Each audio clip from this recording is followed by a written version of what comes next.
Hi, everybody. Yeah, I'm Nick. Thanks for coming to my talk about algorithmic art and Rust. Before we get into the art and we get into the Rust, I'd like to share kind of my journey about how I got here. So I do Rust things for work. These days I work on... Yeah, hey. All right, you want to see the title slide? Oh, title slide. All right.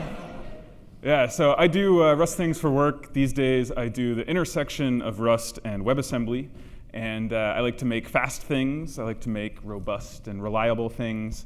I like to create tools that have good developer experiences and support many different use cases and help other people build fast, robust, and reliable things.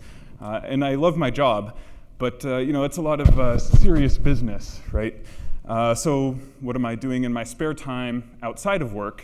Flashback to a year ago or so, I'm mostly writing side projects in Rust for fun.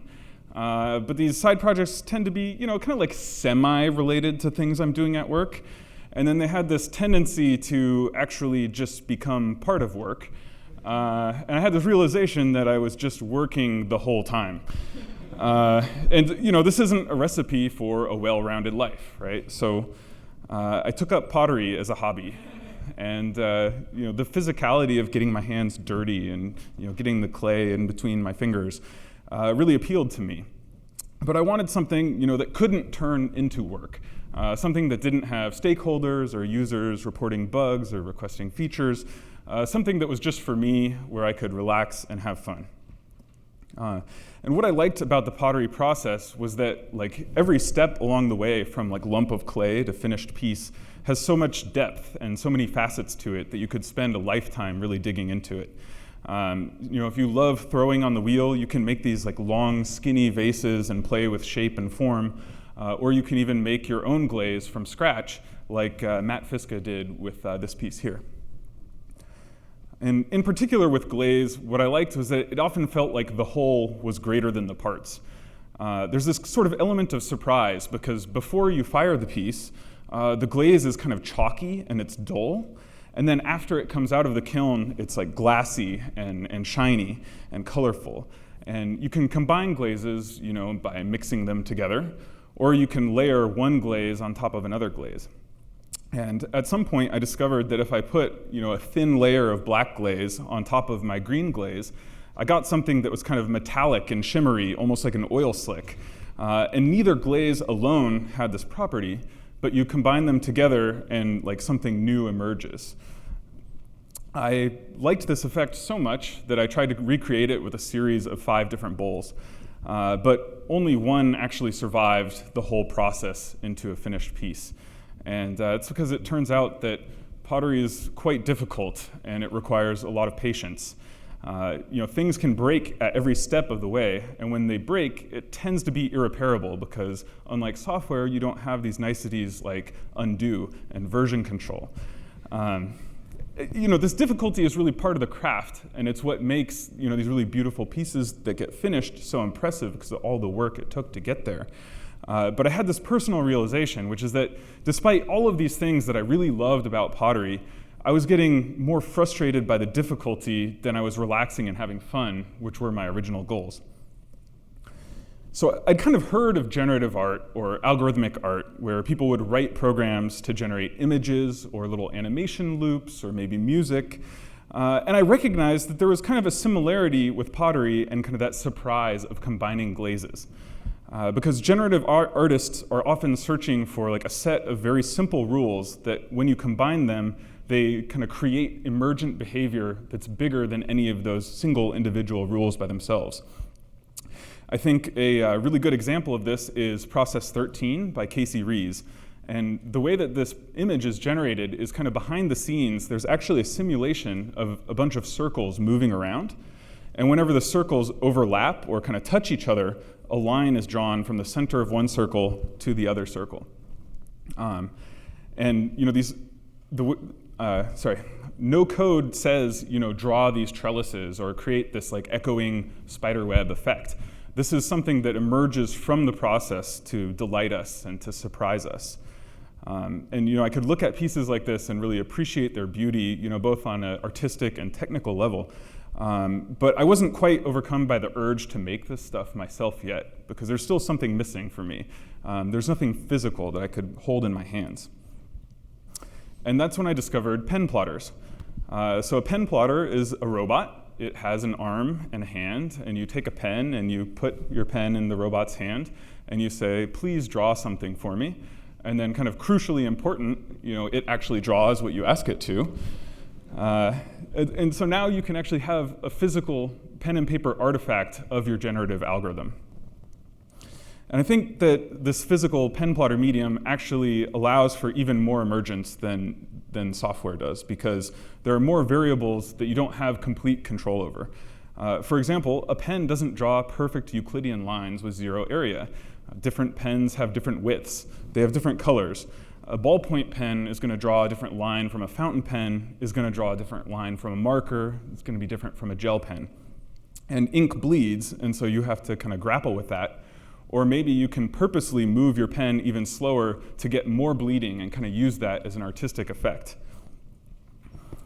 Colors combine just like the ways you can combine glazes. And maybe you draw a blue line on a yellow line, and now you have a unique green that you don't have any marker to draw. The only way to get that is through combination. I think that this piece by Paul Rickards really takes advantage of the medium superbly. The way that the rectangles overlap and the colors combine kind of suggests a transparency and a depth, kind of like a third dimension, that doesn't really exist in the code. That only comes out once you put it on paper. And this physicality of the pen plotter medium, this is what I was missing from generative art in general. And so at this point, I'm hooked, and I make my decision. I want to make algorithmic art, and I want to bring it into the physical world with a pen plotter. So I bought an AxiDraw, which is a popular pen plotter these days. But at this point, I have a whole lot more excitement than I have knowledge. I don't actually know how to get the pen plotter to draw something. And what I learned was that the easiest way is to use SVG. SVG stands for Scalable Vector Graphics, and it's an image format. But unlike most image formats that you might know, like JPEGs or GIFs, it doesn't talk about pixels at all. SVG talks about shapes and paths, and these shapes and paths are described within an abstract coordinate space. And what the pen plotter can actually do is it can scale that coordinate space up and down to the size of the paper that it's drawing on, or the size of the drawing that you're making, and then it will draw those scaled shapes and paths. So how many people here know HTML or XML? All right, everybody, that's awesome. So as you can see, SVG is also a text format that features many pointy brackets. So basically, everyone who raised your hand, you've taken your first step towards being a generative artist. And this is actually the Rust code that generated that previous SVG snippet, because I don't want to take any old SVG off the internet and plot that. What I want to do is I want to generate my own SVGs, and I want to do that with Rust. So if you search crates.io for SVG, the first hit is the SVG crate, and that's what's used here. It gives you this really nice builder-style API for kind of describing and composing SVG elements. And you can get surprisingly far using just the SVG crate. So what this is doing is it's actually drawing a triangle. And the data is a sequence of strokes in the coordinate space. And this is ultimately what controls the pen. So it says, move to this point, and then draw a line to that point, et cetera. The path element is sort of like the styles for the strokes. So what this is saying is that these strokes should be thick and they should be blue, and then the area that's inside should be filled in pink. And then finally, the document is sort of the whole SVG image and describes what kind of box in that coordinate space is ultimately rendered as the image. Now, to get the SVG from your computer to the AxiDraw, I use this tool called Saxi. And it gives you this really nice web front end for kind of controlling the pen's up and down height and kind of centering on the page. And I can't recommend it highly enough. If you're using an AxiDraw, use Saxi. And so here's the results of rendering it. On the left, that's a software rendering of Triangle SVG. And on the right, this is a photograph of Triangle SVG as drawn by the pen plotter with gel pen on black paper. And so we said that these lines should be thick and they should be blue and that the inside should be filled pink. And yes, the software renderer did that, but the pen plotter can't because it can only draw with the color of the pen that you gave it, and it basically ignores any sort of fill. So now that I can generate SVGs and I can plot SVGs, I kind of set an exercise for myself. How many different ways could I fill a rectangle with interesting pattern of strokes, where I parameterize this fill by like a darkness value, where a 0 darkness value means basically empty, there's no strokes in there, and a 1 darkness value means it's completely full and there's just strokes covering the whole thing. So basically, how many implementations of this trait could I make? Here are a few of the results. So this is rectangle 8 with darkness values 0.1, 0.5, and 0.9. And the algorithm to generate rectangle 8 is to move some distance d along each of those outer edges of the rectangle. And so now you have 4 points, and you connect those points into a new quadrilateral. And then you continue recursively on that new quadrilateral until basically everything meets up in the center. This is rectangle 2, and the algorithm for rectangle 2 is to choose a random point within the rectangle and then start generating boxes outwards until it meets the corners of the outer rectangle. And so if you have like a lower darkness value, you'll get fewer boxes that are kind of spaced a little bit further apart, and you do a higher darkness value, well, there will be more rectangles that are packed really closely together. And now that I had a bunch of ways to create rectangles, I wanted to see how can I combine them together. And you can do that by tiling them. And then I could vary that darkness value in how many different interesting ways could I vary the darkness value for a tiling. This is tiling 0 of rectangle 10. And the darkness value for a particular rectangle within the tiling is determined by which row it appears in. And so the very top row has a darkness value of 0, and the very bottom row has a darkness value of 1. And then it kind of interpolates as you go down the rows between 0 and 1, and you get this vertical gradient effect.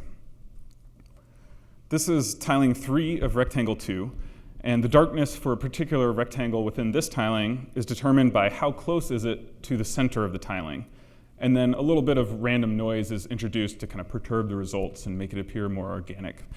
And what I really like about this one is that it kind of has this kaleidoscope effect that maybe looks like stained glass, or even ripples on some geometric water, right? And I like this because I wasn't intending to get that. It just kind of emerged from the tiling, and I liked that. So this was my favorite of the tiling exercise, and I decided to plot it. So here's a photo of that same image as drawn by the pen plotter with black ballpoint pen on white paper. After plotting, I was kind of hit with another surprise, which is that the lines drawn by the pen were much thicker and darker than the lines drawn by the software renderer.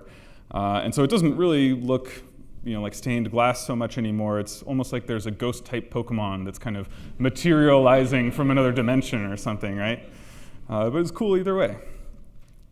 And so I think when you're starting something new, often the hardest part is like staring at a blank canvas and simultaneously having an infinite number of options of things that you could do, but also not even knowing what those infinite things are. And I think the best thing to do in this situation is to completely sidestep the problem by defining some set of constraints, and then as an exercise, fulfilling those constraints in as many ways as you possibly can. So how many ways can you fill a rectangle? How many ways can you create a custom brush stroke that follows a given path? How many ways can you visualize Perlin noise, which is a noise that gives you smooth gradients of values instead of just random values? How many different kinds of random walkers can you create that move through your coordinate space in interesting ways? Maybe one is a particle with random force applied to it. Maybe another is a pendulum that swings but then randomly chooses to swing from the other side and it moves around. And then once you have these kind of base things, how can you combine them in interesting ways? Can you tile the rectangles and then vary the darkness value in interesting ways? Can you take the path drawn by one of your random walkers and feed that into one of your custom brush strokes?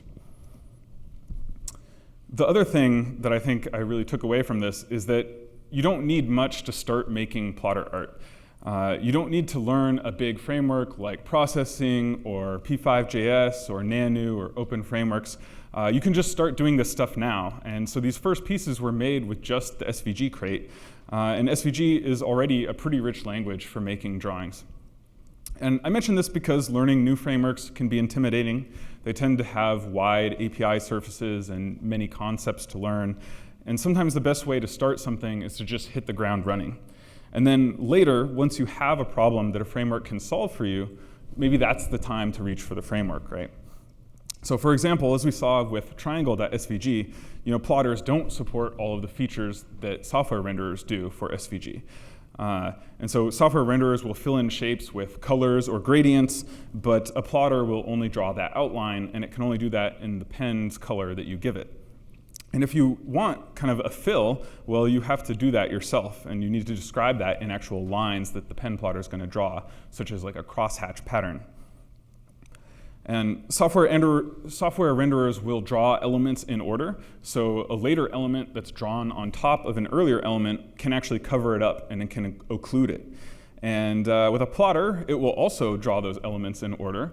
And the result is that you'll draw the first element and then the second element, and you have two elements drawn on top of each other.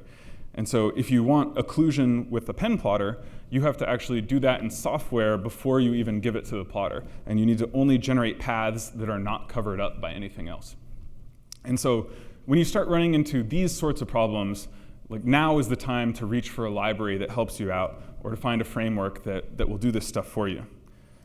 Or you can create your own personal framework like I did. I started digging into the rabbit hole of computational geometry and kind of collecting my utilities together. And I named this set of crates Fitzgerald's Art. But as a name, Fitzgerald's Art was really just too bloated. And so to release some of that pressure, it became Fart. So, yeah. Hence the flatulence in the talk's title. But I promise this is the only fart joke in this talk, and nothing else is going to slip out. So I follow a few people on Twitter who do microscope photography art. This photo is actually an extreme close-up of aspirin crystals, like aspirin like you'd take for a headache. And it was taken by Carol Roulard. What I really like about this photo is the way that there's these kind of zones of crystals that fit together, and there's these kind of lines radiating out from their centers that almost look like exploding fireworks, and they have this kind of colorful pinwheel effect going on. I think this is really quite cool and very inspiring, and so I would like to make some plotter art that's inspired by crystal microscopy like this. And these zones really remind me of Voronoi diagrams. A Voronoi diagram is a partition of the two-dimensional plane where you have a set of seed points. And those seed points are the black dots in this image. And then for every infinite point on the plane, you color that point by which seed it's closest to. And the result are these zones similar to our crystal photo. And this makes sense because you can create a Voronoi diagram by doing kind of like a parallel flood fill outwards from each of those seed points at the same time, at the same rate, and until they run into something else from another seed. And this is kind of intuitively similar maybe to the way that a crystal is growing outwards until it hits another crystal and it can't grow anymore. And so we can use this understanding of Voronoi diagrams to actually design an algorithm for generating crystal-inspired art. And so what I came up with is this. Choose n points to be your seeds, and then for many more m random points, for each of those, find which seed is closest to it, and then draw a line to it. And the hope is that these lines are going to create that sort of exploding fireworks aesthetic. And so this simple algorithm actually works pretty well. Here it is plotted on black paper with white gel pen. And already I can see the resemblance, right? I can see the zones, I can see the fireworks.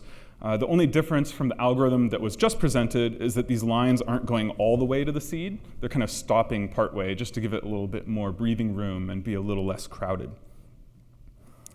And next, I wanted to get more crystals of varying sizes, smaller and big ones. And so my idea for that was, like, what if I assigned each of these crystals, or each of the seeds, a gravity level? And well, it didn't really come out at all how I intended, but I think it looks kind of cool. It really doubled down on maybe the explosion style. So ultimately, it's a happy little accident. The other thing to note is that I introduced an attempt to copy the pinwheel effect.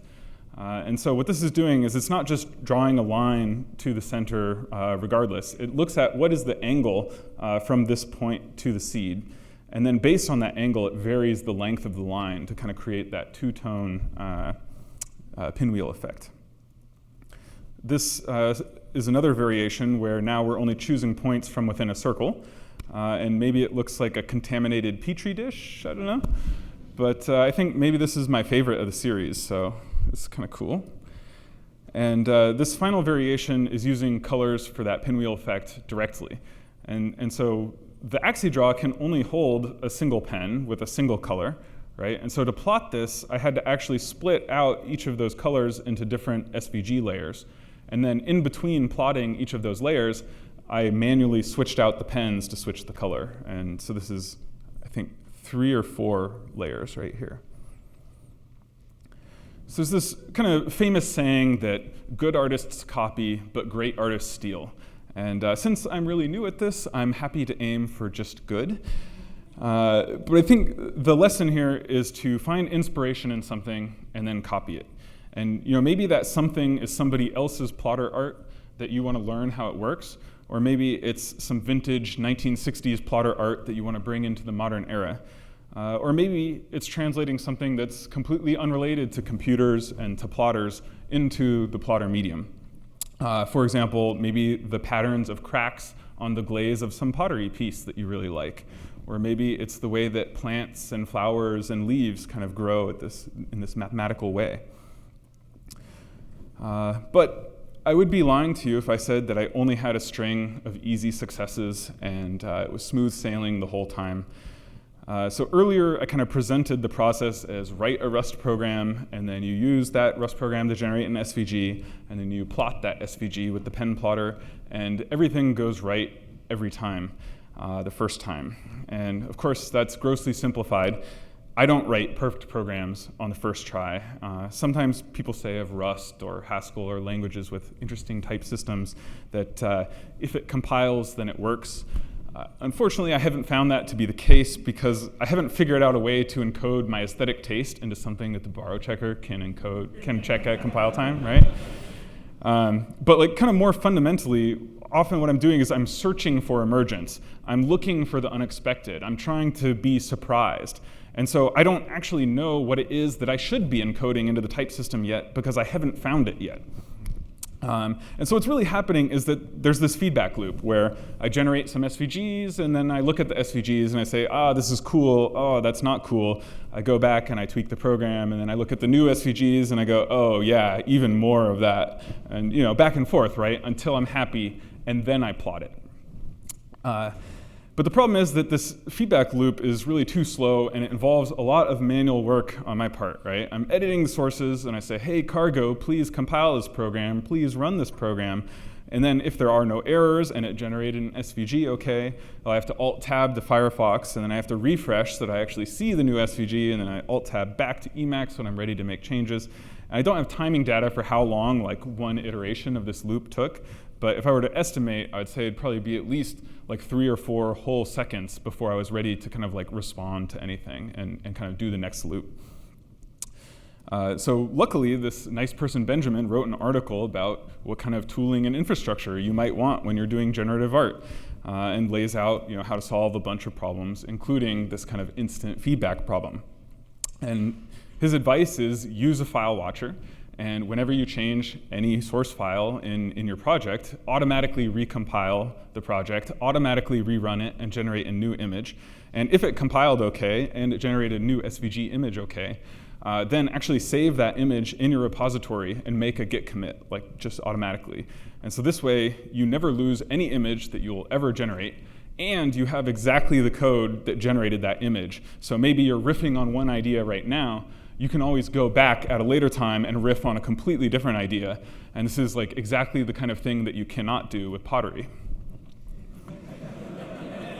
So I implemented a command line tool for the FART framework, and I really enjoy saving all of these images and stuff, and it did speed up my feedback loop a little bit, but it really didn't solve the problem. This doesn't look that different from the last version of the feedback loop. And so it's like, yeah, I'm not manually kicking off compiles, and I'm not manually running the program, but I am still waiting on those compiles to finish in this language that's kind of infamous for not having great compile times, right? And I'm still doing all of this context switching with this alt-tabbing back and forth, and I'm still refreshing manually.